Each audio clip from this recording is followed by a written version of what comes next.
Hey there, Postal here. So today's going to be a little bit different of a video. In fact, the matter of posting two of them. Where am I? I don't know when I'm posting this video. As soon as possible.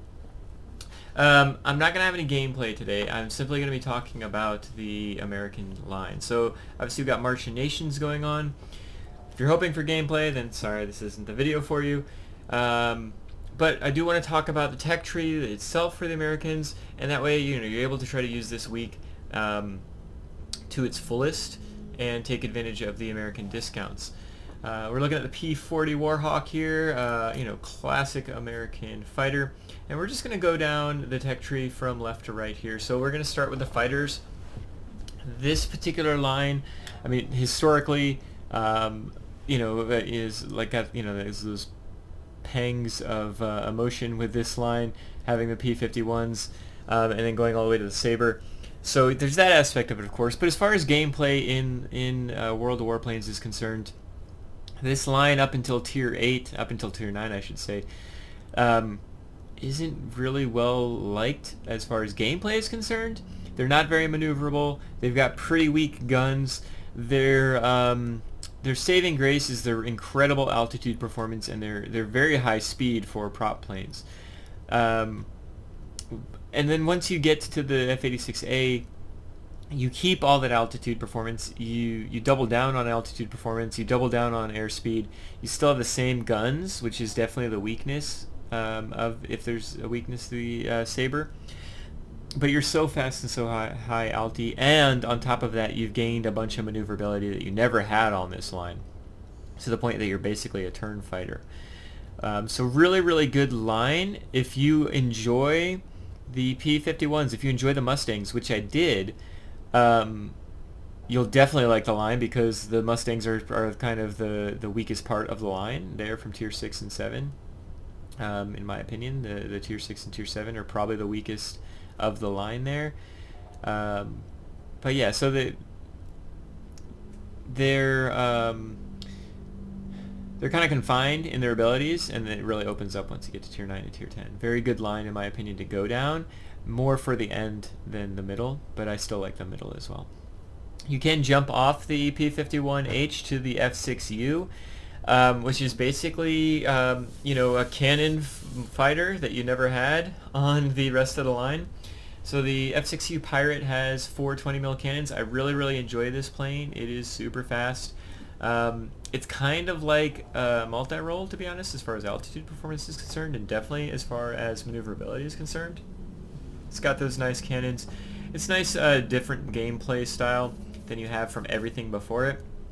It's not necessarily anybody's favorite, because it's not really a fighter in the terms of the World of Warplanes fighter, but it does a good fighter type job. It's very good at taking out heavies and bombers. Anything with high hit points, it's very good at taking out. It's not good at dogfighting at all, so do not dogfight. You can also hop off on the P-40 and go down the heavy fighter line. This, in my opinion, is probably the best heavy fighter line in the game. I'm sure the argument can be made for the Germans, I suppose. But, it ends, I'm going to start this one backwards. It ends in the XF-90, which is kind of the meta heavy plane in the game. Stupid fast, really good consistent guns. They're 20mm cannons, but there's 6 of them. And so there's just that consistency that you have over the 30mm cannons that are on the other planes. I don't even have this specialized or anything like that, but look at the altitude performance and the airspeed. Obviously no maneuverability. It's basically a freaking rocket with wings on it. Yeah, but really good plane. F-2H, very, very good plane. My favorite heavy plane in the game, to be honest, is the F-2H.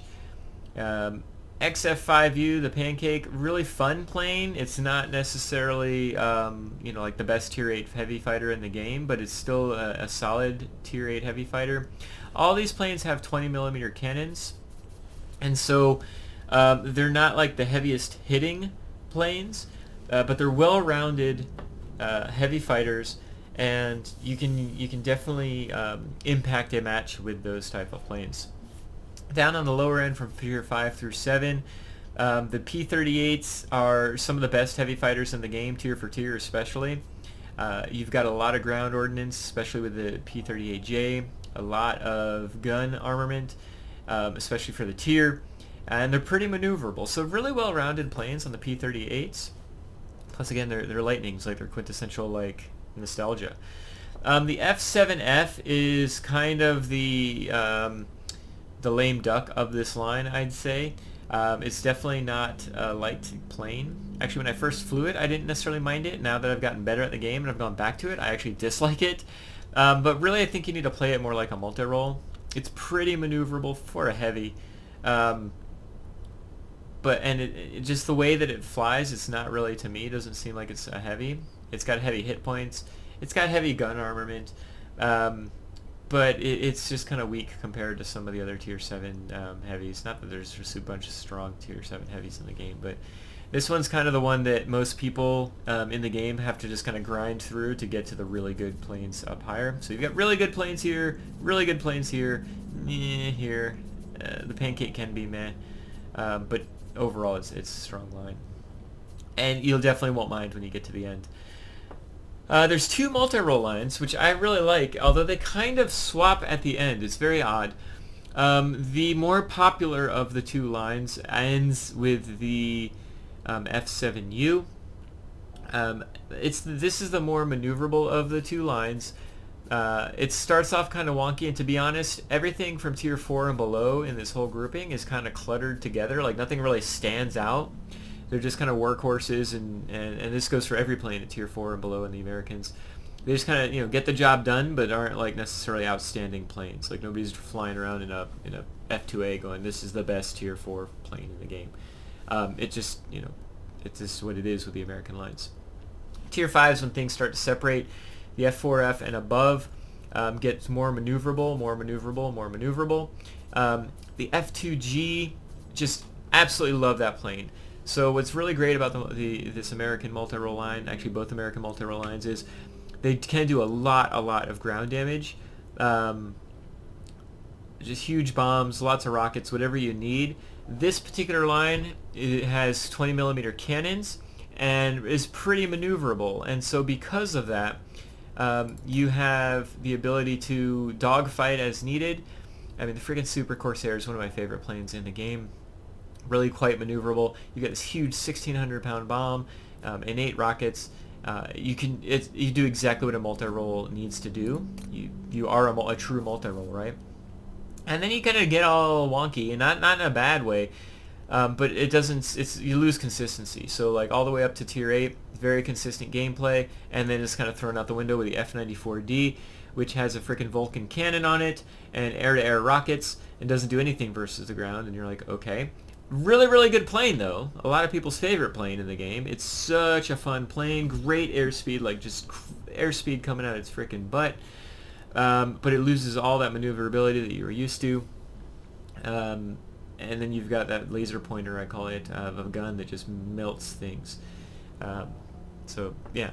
And then you go back to an F7U, which you still haven't gained back the maneuverability that you lost. It has 4 really fast reloading bombs and 4 really strong cannons, 20 millimeter cannons on it. It took me a while to actually get used to this plane because I was still because there's no consistency from Tier 8 to Tier 9 to Tier 10, 3 completely different gameplay styles, and so it just threw me off. But the F7U is very strong plane, but it's not for everyone, and I'll just leave it at that. It's not, you don't go down this line really to earn the F7U. You just kind of get the F7U and you either like it or you don't.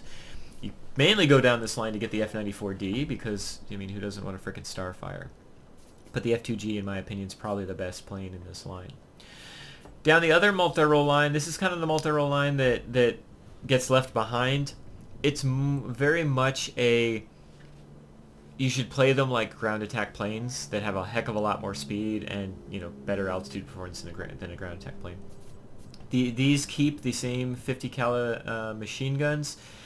There's a bunch of them, but the problem with the 50 cals on these planes is the planes are so unmaneuverable that it's hard to get the 50 cal machine guns onto target, like when you're trying to dogfight. And so because the guns take so long to actually kill something, very often you'll lose that plane that you're trying to kill because you can't maneuver with it. And so like these aren't very good at dogfighting at all, but they get a ton of freaking armament, ground armament, like 2 bombs, 10 rockets, and they reload so quickly. It's really good at taking out ground targets, but you really need support when you're in these types of multi-roles. I find it very difficult to go out on your own and do extremely well consistently. It definitely can be done. But this is definitely the harder of the 2 lines. You can do more ground damage. Here you can do more air damage. Just because of your maneuverability. But then you get to tier 9 and tier 10, 2 of my favorite freaking planes for multi-rolls, and that's because you keep the same guns, but you gain so much maneuverability with the Thunderjet, and then finally with the Thunder Streak. You gain all the maneuverability that you wish you had. You still got the same guns, 650 cal machine guns, but your bombs and rockets reload very quickly. You've got that maneuverability to dogfight while you're waiting for your bombs and rockets to reload. And so I really, really enjoyed these 2 planes. I say they're my favorite. I don't think they're necessarily the best multi-rolls in the game. If you've seen my multi-roll reviews, you would know that. But I just enjoy playing them. And to me, you know, I'm not just playing the game to play the best planes. I'm playing the game to have fun. And these 2 planes are really, really fun planes. So I haven't gotten all the American bombers, but I can definitely tell you about them. So the American bombers are some of the slowest, some of the least flexible bombers in the game. They drop so many freaking bombs, though. You can flip sectors like it's nobody's business. I don't particularly like them because unless you're in a fight with somebody, or unless you've got, you know, people on your team are helping protect you, if you get caught out, you're dead. It doesn't matter that you've got more hit points than any other plane at your tier, which you do with the B-17s and the B-32. It's just, unless you're going against a specialized human B-32, like I can take down frickin' B-32 like it's nothing. Great, thanks for the 1,500 hit points or whatever you just gave me. They're not difficult. They don't move fast. They're huge frickin' things to hit. They're just, yeah. So, but you can definitely have an impact on a match more than any other bombers. If you're left alone, these bombers can do so much damage. You're just not left alone very often, and you don't have the airspeed to get away from anything like you do on the German line. So, yeah. So that's the tech trees, the tech tree line for the Americans, I should say. Brief overview. Obviously, me being American, I've got a bunch of nostalgia behind a lot of these planes. So, you know, I see them through rose-tinted glasses. But honestly, a lot of the American planes are very good. I would say well balanced in general. None of these planes, maybe besides the XF-90, are going to be, you know, on anybody's radar for something that's, quote, like overpowered or just like obviously the strongest in its class. But they're all very, very well rounded and give you a lot of flexibility, whether it's, you know, flexibility in your role. So, you know, a fighter might not be able to do, you know, everything, obviously, because it's a fighter, but there's a lot of flexibility in your role as a fighter with the American line. There's a lot of flexibility with the multi-role fighters and with the heavy fighters. So I think the least flexible are the bombers. But take advantage of the 20% discounts, any kind of discounts you can. I've kept all the tier 10s on here. Not that I would ever get rid of them, but I mean, I play all the tier 10s on here. Any of these checkmark planes, I play. I will eventually go back and buy all the planes back, but these are the planes I've kept because they are fun and I can make an impact with these particular planes. So, anywho, hope this was helpful. I know it was a little bit of rambling. It's probably not the most exciting to watch video. Hopefully it's kind of exciting to hear. Well, it's not exciting, but hopefully it gives some perspective on what you're doing and where you're going down, what you're aiming for if you really are trying to push. Why do I only show the fighters here? Come on, Postal. Yeah, there we go. There's your pancakes. There's your F2Gs. Some really, really, really good planes. Fun planes. And planes that you can have a high impact on a game with. Are all on the American line. So take advantage of it while you can. And otherwise, I hope you guys have a great day. Bye.